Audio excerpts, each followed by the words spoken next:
넷플릭스 보시는 분들이 굉장히 많더라고요. 직접 제작한 넷플릭스 영화는 뭔가 2%가 부족하더라고요, 솔직하게. 여러분들께 추천해드리고 잠깐 공유해보려고 합니다.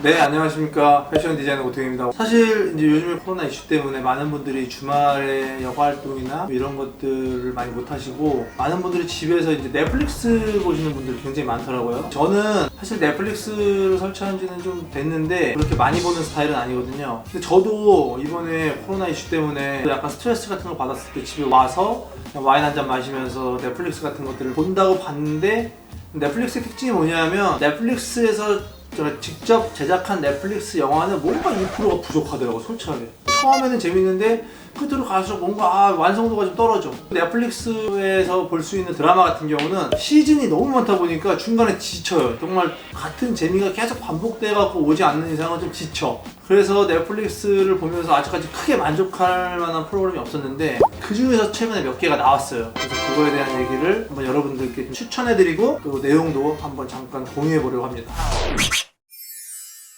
넷플릭스 최근에 본 것 중에 가장 기억에 남는 건 에밀리 파리에 가다. 이게 제일 좋았던 것 중에 하나 뭐냐면, 최근에 코로나 때문에 여행 아예 못 가잖아요. 근데 그거 보면 진짜 파리 가고 싶어요. 파리를 제가 이제 처음에 이제 패션쇼 때문에, 출장 때문에, 패션 위크 때문에 제가 파리를 한 10번 이상 갔을 건데, 파리라는 도시가 정말 감성 있는 도시라고 저는 생각을 하고, 특히 디자이너뿐만이 아니라 예술 활동을 하시는 분들이나 그런 분들이 아닌 일반인들에게도 굉장히 감성을 줄 수 있는 도시라고 생각해요. 에밀리 파리에 가다라는 이 넷플릭스의 드라마는 파리에 가고 싶은 향수를 불러일으키는 드라마였고, 두 번째로 이 드라마를 추천드리고 싶은 이유는, 패션 영화가 여러 가지가 있는데 많은 분들이 패션 영화를 보실 때 정말 패션 디자이너의 다큐멘터리가 되는 영화가 있고, 패션이 주제가 되는데 그걸 되게 로맨틱 코미디처럼 되게 쉽게 풀어내면서 대중화시켜서 만든 영화들이 있어요. 근데 저는 이 후자에서 1등을 아직까지 뭐라고 생각하냐면 악마는 프라다를 입는다라는 영화라고 생각을 하는데,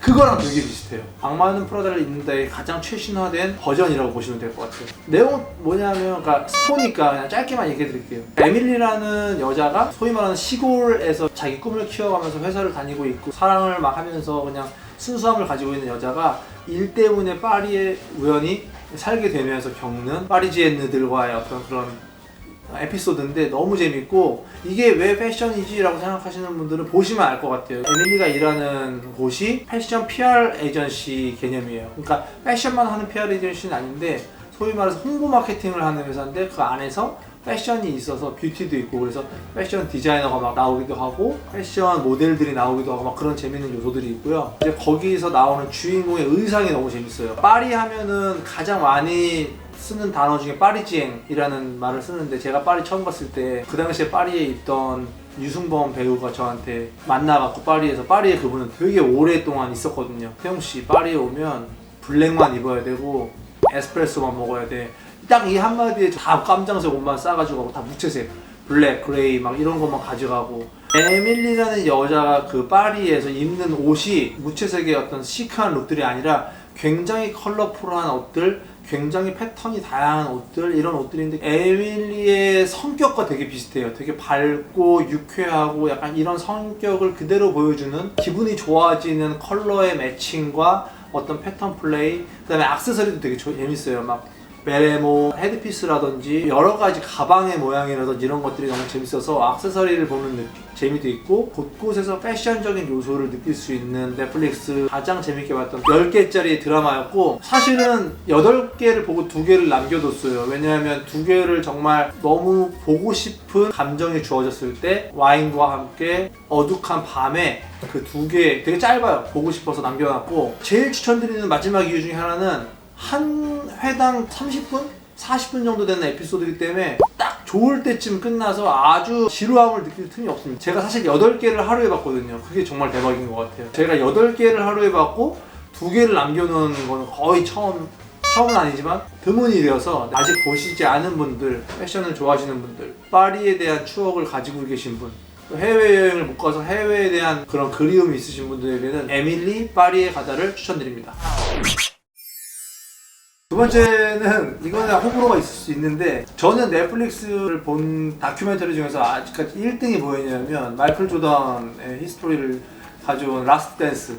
사실 그거 나왔을 때 정말 열광했고, 저는 사실 조단 세대거든요. 저희한테 조단이라는 사람은 어떻게 보면 거의 농구에서는 신인인데, 그 사람의 다큐멘터리, 그 사람의 어떤 성장 스토리, 그거에 완전 미쳐갖고 제가 그 다큐멘터리 보면서 애들한테 다 추천하고, 제가 그 다큐멘터리가 다 끝날 때쯤에 뭐라도 사야겠다 그래서 조던 운동화도 하나 사고, 조던 뽕을 맞았다 넷플릭스에서 라스트 댄스 나왔을 때 되게 많은 사람들이 그 조던에 대해서 회자를 했고요. 나는 이게 넷플릭스 드라마 중에서 1등이다 라고 확신을 갖고 이 순위는 변하지 않을 거다라고 생각을 했는데, 태어나서 한 번도 경험해보지 못한, 실질적으로 보지도 못한, 관심도 없었던 F1이라는 카 레이싱 게임의 다큐멘터리가 조던을 이겼어요. F1 본능의 질주라는 타이틀의 넷플릭스 다큐멘터리고, F1 카 레이싱에 대한 얘기인데 시즌 2개로 되어 있고요. 2018년 시즌과 2019년 시즌, 그래서 토탈 20개의 회차로 되어 있는데 전혀 지루하지 않았던,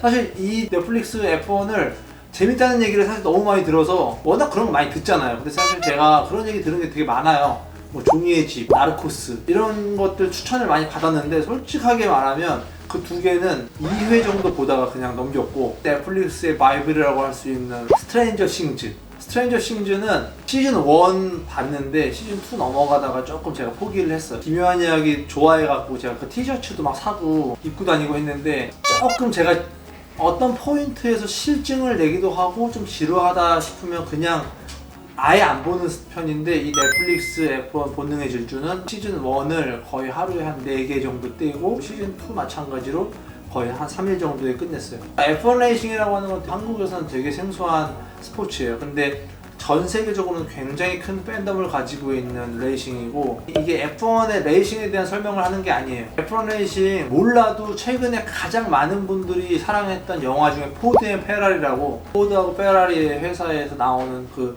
크리스찬 베일 나오는 영화인데, 그 영화를 보면서 사실은 사람들이 F1 레이싱을 보면서 재미를 느낀 게 아니라 삶의 어떤 애환과 어떤 사람의 히스토리, 인생의 어떤 그런 파도, 이런 것들을 보면서 막 공감하고 막 감동을 받고 하는데, 이 F1 레이싱 다큐멘터리는 사실 딱 저는 그 포인트에서 감동을 받다 보니 이 스포츠에 관심이 생겼고, 사실 저는 이 넷플릭스 드라마를 다 끝난 다음에 내가 이 F1 레이싱 팀의 레이서들의 의상을 한번 내가 디자인해보고 싶다, 아니면 여기서 영감을 받는 패션쇼를 한번 해보고 싶다라는 생각까지 들 정도로 굉장히 큰 영감을 줬어요. 가장 제가 인상 깊었던 것들은, 이건 사실 여자분들한테 해드리고 싶은 얘기예요. 자동차 경주라고 하면 여자분들하고는 큰 상관이 없는 스포츠라고 생각하실 수 있는데, 나오는 레이서들이 얼굴이 진짜 잘생겼어요. 나는 솔직히 말해서 야, 레이서가 도대체 저기까지 잘생길 이유가 있냐? 라는 생각이 들 정도로 거기 진짜 나오는 모든 레이서들의 얼굴이 너무 잘생겼어. 그걸 보는 것만으로도 충분히 재미를 느꼈어요. 초반에 레이서도 진짜 잘생겼다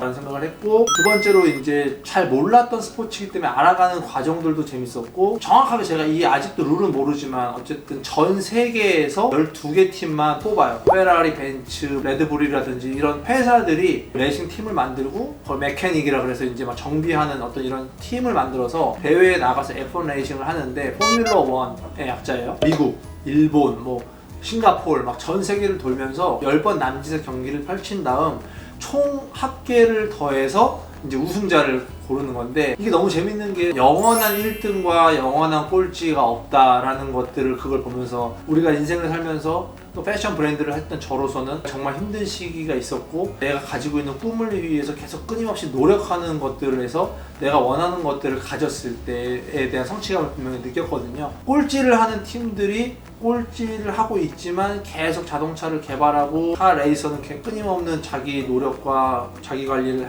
하고 해서 마지막에는 정말 꼴찌하는 애인데, 거기도 왕이 있어요. 벤치에 레전더리, 진짜 잘생겼어. 걔 얼굴, 걔 이름 갑자기 기억 안 나는데, 걔를 누르고 1등으로 이제 한 시즌을 우승을 하는 거야. 그래서 막 울고 뭐 가족들 다 나오고 막 하는 그런 것들을 보면서 너무 재밌게 봤어요. 되게 많은 사람들한테 추천했고, 약간 이런 삶의 히스토리 같은 것들, 우리가 이런 것들이 사실 우리가 사회를 살면서 충분히 대입하거나 공감할 수 있는 요소들, F1 레이싱을 통해서 되게 많이 배웠던 것 같아요. 마지막으로는 어쨌든 각 나라에서 펼쳐지는 거기 때문에 각 나라의 경치를 보는 즐거움도 굉장히 좋아서 그런 것들도 되게 보시면 좋을 것 같아서 저는 이 F1 레이싱 본능의 질주라는 다큐멘터리를 보면서 아직까지 본 넷플릭스 다큐멘터리에서는 가장 흥미롭고 심지어는 이것을 패션으로까지 더 개발시킬 수 있는 생각을 했던 저한테 큰 자극을 준 다큐멘터리라고 자신 있게 말씀드릴 수 있습니다. 네, 오늘 제가 가장 재미있게 본 드라마와 다큐멘터리를 좀 이렇게 추천을 해드렸어요. 영화를 추천 못한 게 좀 아쉽긴 한데 전 사실 넷플릭스 영화 중에서 정말 재미있게 본 영화가 사실 아직은 없습니다. 하나 좀 아쉬운 거는 넷플릭스에서 드리스 반노튼이라는 제가 제일 좋아하는 패션 디자이너의 다큐멘터리가 있는데요. 드리스라는 제목의 다큐멘터리인데 이게 이제 기간이 만료가 돼서 지금은 이제 보실 수가 없어요. 다른 채널을 통해서 이 드리스라는 다큐멘터리는 꼭 한번 찾아보시기를 추천합니다. 오늘 제가 추천하는 것들이 여러분들에게 큰 자극을 주는 또 감동을 주는 그런 요소로 받아들였으면 좋겠습니다. 저는 다음에 더 재미있는 컨텐츠로 오겠습니다. 그럼 안녕!